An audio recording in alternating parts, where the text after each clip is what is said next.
I am going to give you the moral of the story straight out of the gate. And that is be very careful when you are using an AI tool in your IDE.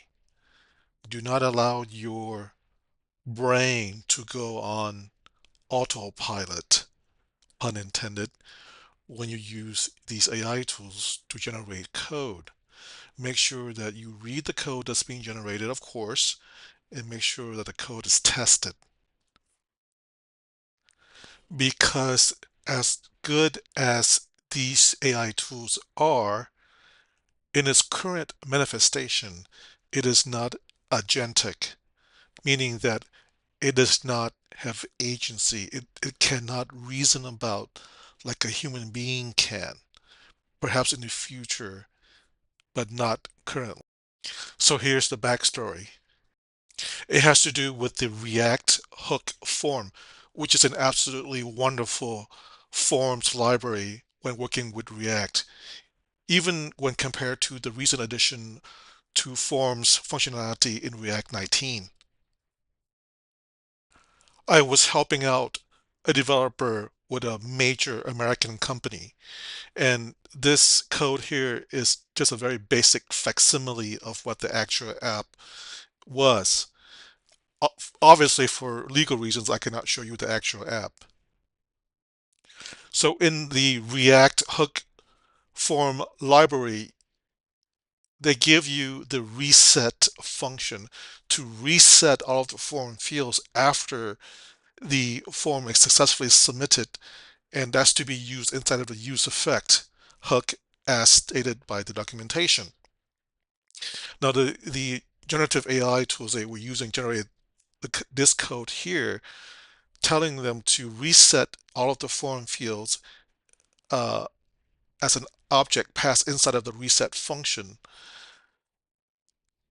Now, I only have three fields here, but in the actual application, in a real application, you will have many fields, especially in a scientific application or in a commercial sort of commercial application.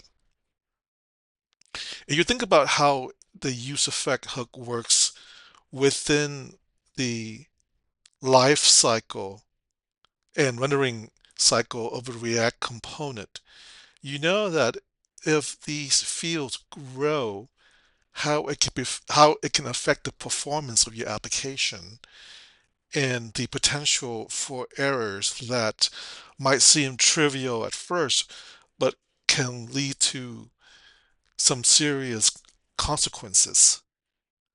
The better option is to call reset without passing anything inside of the use effect.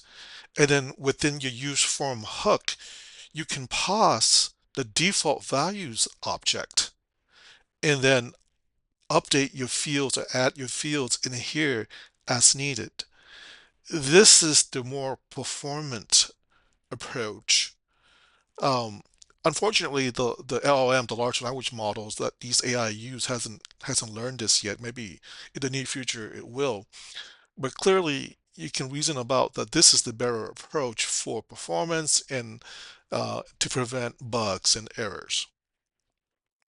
And if you read the documentation for the React hook form, it even states that. Now, if you have certain niche scenario, then you should refer to documentation as well. But again, the moral of the story here says don't always trust the code that's being generated by these AI tools. Okay? Caveat emptor, as the Romans said. So please be careful with this. If you found this video helpful, please consider subscribing and giving the video a thumbs up. Thank you for watching. I'll talk to you next time. Bye for now.